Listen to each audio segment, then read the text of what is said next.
네, 어제 정치권의 시선이 대구에 쏠렸습니다. 홍준표 대구시장이 이재명 더불어민주당 대표와 만나고요. 여기서 화기애애한 분위기가 연출이 됐다. 이런 보도가 많이 나왔기 때문인데요. 바로 그 주인공 홍준표 대구시장을 전화로 만나보겠습니다. 나와 계시죠, 시장님? 네네. 네. 일단 이전부터 좀 질문 드려야 될 것 같습니다. TK 신공항 특별법이 지금 통과가 됐어요. 뭐 적극 환영하시는 입장이겠죠, 물론. 그렇죠, 뭐. 그럼 통과 이후에 지금 앞으로 어떤 절차, 그다음에 어떤 사업들이 진행이 되게 되는 겁니까? 그게 이제 일부 좀 무지하고 몰지각한 사람들이 그걸 공항 포퓰리즘이라고 이야기하는데 네. 그거는 잘못 알고 하는 거예요. TK 신공항을 만드는 것은 부산 가덕 신공항처럼 새로 만드는 게 아닙니다. 네. 김해공항 놔두고 또 만들고 하는 게 아니고 여기는 도심의 전투기 소음 때문에 그 동구 지역은 거의 소음 때문에 창문을 열 수가 없어요. 네. 1년에 그 250억씩 보상금이 중앙에서 나갑니다. 국방부에서. 벌써 그 보상금이 5천억이 넘었어요. 매년. 그걸 어떻게 국가가 매년 그 보상금을 댑니까? 그래서 이제 외곽 이전을 하는 거라고. 그 공항하고 틀려요. 가덕도 신공항하고는. 그거하고는 다르다. 아이, 다르죠. 그러면 이거 하나 여쭤볼게요. 윤희숙 전 의원이 예비 타당성 조사가 면제된 것을 두고 재정 건전성을 무시한 채 미래 세대의 등골을 빼먹는 것이다 이렇게 비판했던데 어떤 말씀 주시겠어요, 시장님? 멍청한 말이라서 그래요. 멍청하다. 예비 타당성 조사가 면제된 게 어디 대구 공항뿐입니까? 가덕 신공항은 그렇지 않습니까? 예. 문재인 정부 때 그 남부 내륙 철도는 예비 타당성 조사가 아예 그거는 입법으로 면제된 게 아니라 정책으로 면제됐죠. 정책으로 면제되는 조항이 많아요. 입법이 아니더라도. 예. 그거는 어설프고 무지해서 그래요. 그래요. 근데 윤희숙 전 의원은 왜 총선 1년 전에 시행하느냐 이것도 비판하던데. 총선 1년 전에 아직 몰라서 그래요. 그건 총선을 여부를 지나서 예. 늘 하는 사업이에요. 알겠습니다. 국정운용은 무슨 총선만을 위한 국정운용으로 생각하나? 네. 멍청하고 무지해서 그렇지. 알겠습니다. 요거는 뭐 이 정도로 질문 드릴게요, 시장님. 예. 어제 이재명 민주당 대표 만나셨잖아요. 이 만남이 어떻게 이루어진 거예요, 시장님? 민주당 대표께서 대구에 시장실로 오겠다고 했어요. 예. 그런데 어떻게 오겠다는 사람 오지 마라 할 수 있어요?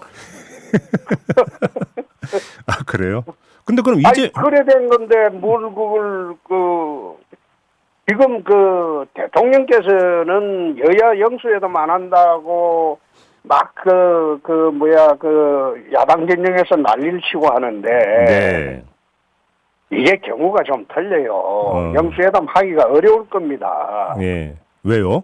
대통령은 사법 절차를 관장을 하고 있는 사람이기 때문에 예. 중범죄라고 기소된 사람을 어떻게 만나요? 그럼 만나면 범죄 기일한다고 할 건데? 그러니까 만날 수가 없어요. 그냥 만나고 난 다음에 대화 내용 다 공개하면 되잖아요. 뭐 그래도 되잖아요. 에이, 그렇다고 해서 그게 다 믿어집니까? 그러죠. 네. 그러니까 대구에 오겠다는데 대구시장들이 오겠다는데 제가 거부하면 좀 이상하잖아요. 나는 뭐 그런 사법 절차 관장하는 사람도 아니고. 그렇죠. 예. 그래서 흔쾌히 오시라고 그랬죠. 그래요. 그래 분위기가 상당히 화기애애했던데 보니까 어떻게 좋았습니까, 시장님? 아니 좋고 나쁘고를 떠나서 예. 난 대구시장인데 예. 대구시가 하는 달빛 고속철도 철도 특별법이라고 또 추진하는 게 있는데 그걸 지금 거대 야당이 도와주겠다는데 싫어할 이유가 없잖아요. 또 그런 면이 있었군요. 예, 예. 아니 그래요. 그리고 예. 그게 이제 신공항 사업하고 연계지어서 영원한 아주 연결고리가 중요한 겁니다. 네. 그래서 대구시장 입장으로서는 고맙죠. 알겠습니다. 근데 왜 이렇게 여권을 향해서 쓴소리를 많이 하세요? 대통령이 쓴소리를 하는 게 아니고 네. 그걸 중앙에도 이야기해달라고 자꾸 이야기하잖아요. 네. 그래서 내가 몇 마디 했지만은 상용호응도 해소하고 하는 거 보니까 옹졸하더라. 예. 그래서 내 이야기하기가 어렵다. 뭐 그 이야기했죠. 그러니까 저기 그 상임고문에서 해촉한 것 같고 옹졸하다고 표현하셨죠, 시장님? 아니 옹졸하지. 혹시 그 전후 과정에서 김기현 대표가 연락 안 해왔어요? 아니, 당선된 이후로 정광훈한테만 전화 열심히 했지 나한테는 한 일도 없어요. 전화 한 통 없었습니까? 아이 이게 당선된 이후로 전화한 일이 없어요. 당선되기 전에는 전화 많이 했는데 예. 당선되고 난 뒤는 전화 한 번 한 일이 없어요. 예. 아니 나는 그런 거 갖고 서운해하는 사람은 아닌데 예. 뭐 어떻게 그 사이비 종교 세력하고 좀 끊으라고 했더만은 그게 뭐 그거는 못 끊고 갑자기 나를 그 손절하려고 덤비니까 내가 쳐다보기는 저 참 옹졸한 사람이다. 옛날에 안 그렇더만은 왜 저러냐 내가 그런 생각을 했죠. 옛날에 안 그랬다는 얘기는 옛날엔 사이가 좋았다는 뜻입니까, 시장님? 그런 게 아니라 처음부터 그 경제 입문하고 나 그 당 대표 할 때는 2011년도에는 대변인으로 발탁하고 그랬죠. 그러니까 시장님, 사이가 좋죠. 시장님이 대변인으로 발탁하셨어요. 아니, 내가 2011년도 당대표 할 때는 대변인으로 발탁을 했죠. 예. 그럼 더 서운하시겠네, 그러면. 사이가 좋죠. 예. 그런데 갑자기 되고 난 뒤에 사람이 많이 달라지더라고. 근데 이유가 진짜로 그 정광훈 목사에 대한 발언 그것 때문일까? 아니면 혹시 다른 이유가 있는 겁니까? 아니, 그거는 오늘 질문하는 거는 별로 더 이상 질문하지 말고 이 정도로 넘어갑시다. 있긴 있군요. 있긴 있네요, 보니까. 알겠습니다. 그 대통령실이 정치력이 부족한 건 팩트다. 또 이런 말씀을 하셨는데 왜 이렇게 말씀하시나요? 대통령께서도 정치력을 부족하다는 게 일반 정치인처럼 앞에서 악수하고 웃고 돌아서서 저놈 저 나쁜 놈이다 이런 식으로 대통령을 하지 않는다 이 말이에요. 그게 정치거든.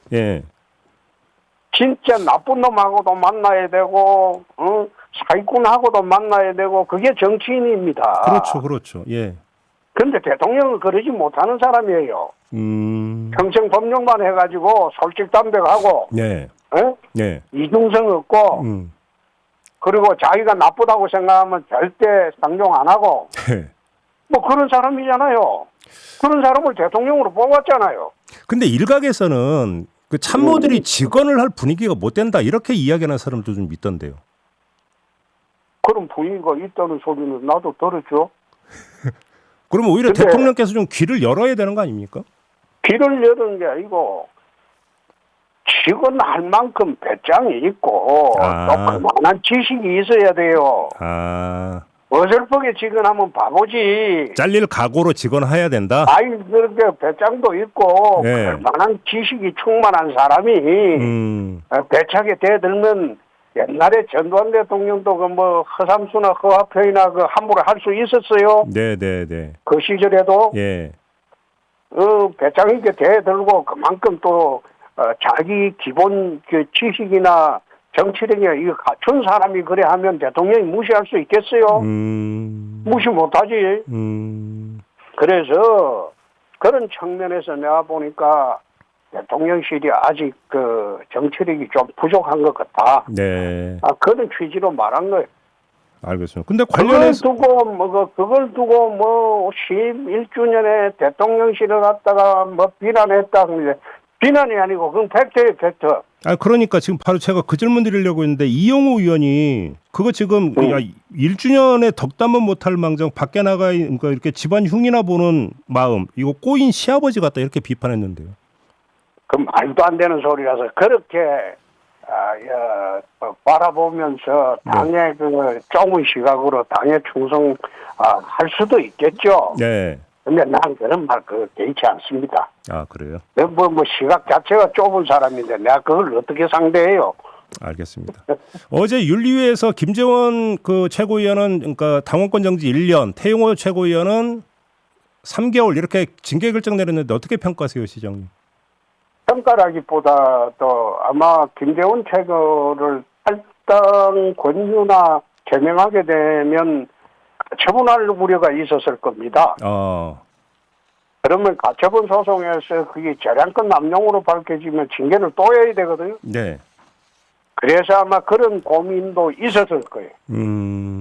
그래서 1년으로 하면 이거는 옴짝달싹 못하게 수용할 수밖에 없을 것이다. 그런 아마 정치적 사법적 판단이 있었을 거예요. 근데 김재원 하나 또 좀 유감스러운 것은 예. 이게 종교 빙자 세력과 연결고리 역할을 했는데 예. 그 연결고리를 본원적으로 자르지 못했다는 그런 아쉬움은 좀 있어요. 네. 오히려 그러니까 더 징계를 올려서 확실하게 메시지를 줬어야 되는데 그게 좀 아쉽다 이런 말씀이시네요.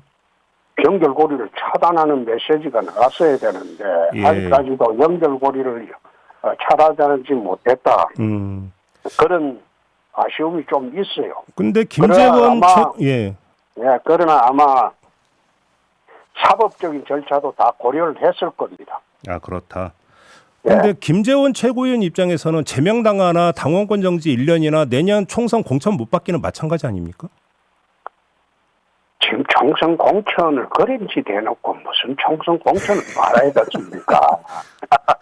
그러면 나와도 안 된다 이렇게 보시는 아무리 당이 기강이 허물어졌다고 해도 그런 짓을 해놓고 무슨 총선 공천을 바랍니까? 그런 상식 바뀌죠. 아무튼 시장님 전망에 따르면 당원권 정지 1년 갖고는 뭐 가처분 신청 이런 거 못할 거다 이런 말씀이시네요. 그건 해도 받아들이지 않을 겁니다. 법원에서. 그렇습니다. 태용호 최고위원은 그 출마길은 열렸는데 어떻게 출마하면 좀 가능성이 있다고 보세요, 시장님? 출마 가능성은 출마는 그 누구나 자유가 있죠. 출마의 자유가 있죠. 그런데 그게 이제 다시 우리가 그 강남갑에 공천을 줄 수 있느냐 그건 별개의 문제겠죠. 지난번에 강남갑에 공천을 줄 때도 강남갑이면 한국의 이제 보수 세력의 상징인 곳인데. 최영호 의원을 거기 보낸 것은 일종의 이벤트 공천에 불과했죠. 이벤트 공천에 불과했죠. 그럼 이번에는 어려울 거다. 이번 공천을 할 때는 그런 식으로 이제 문제도 있었고 해서 좀 어렵지 않겠나 그래 봅니다. 강남갑 공천은 어려울 거다 이렇게 보시는 거예요. 그러면 그 국민의힘 관련해서 질문 하나만 더요. 어차피 태용호 최고위원이 사퇴를 했기 때문에 보궐선거를 해야 되잖아요, 최고위원. 그거는 해야죠. 그러면 당의 발전을 위해서 이런 사람이 최고위원이 돼야 된다고 만약에 좀 조언을 주신다면? 난 당에 중진 의원이 좀 들어갔으면 좋겠어요. 왜요? 그거는 지금 최고위원 구성을 한번 보세요. 전부 뭐 국회의원 경력이 없거나 초선들이거나 뭐 그 대부분 아닙니까? 여기 최고위원의 그 전체가 지도부의 무게감이 없다 이겁니다. 그래서 중진 의원 중에 한 분이 들어가서 당의 중심을 좀 잡았으면 좋겠다. 알겠습니다. 시간이 다 됐는데 마지막으로 지금 민주당 그 김남국 의원 코인 투자 논란이 있잖아요. 그거는 진짜 참 나도 깜짝 놀란 게 국회의원 하면서 어떻게 60억 또 요즘 뭐 80억 하는데 그 젊은 사람이 어디서 돈을 조달했을까? 그리고 국회의원 하실 생각 없이 매일 코인 투자한 거 그거 시세 변동이나 보고 앉았을 건데 그게 그런 사람이 어떻게 국회의원을 계속해요? 그게 불법 여부도 문제지만은 어떻게 그런 생각을 갖고 국회의원을 해요? 그건 상식바가 아닙니까? 아이고, 그러면 돈투기 하거나 그 전선에 나가지 어떻게 나라 일을 맡는 국회의원을 하려고 생각을 해요? 그 상식 바뀌죠? 네. 알겠습니다. 예. 시간이 다 돼서 마무리해야 되는데 시간이 너무 짧죠, 시장님. 나중에 시간 좀 많이 주세요. 방송국에서 예. 15분을 책정했어요. 내가 책정한 게 아니고. 그러면 나중에 30분 하면 응하실 거죠, 시장님? 나중에 가서 봅시다. 아이, 뭐 또 확답을 안 주시네. 알겠습니다. 예. 오늘 인터뷰 마무리할게요. 고맙습니다, 시장님. 예. 지금까지 홍준표 대구시장이었습니다.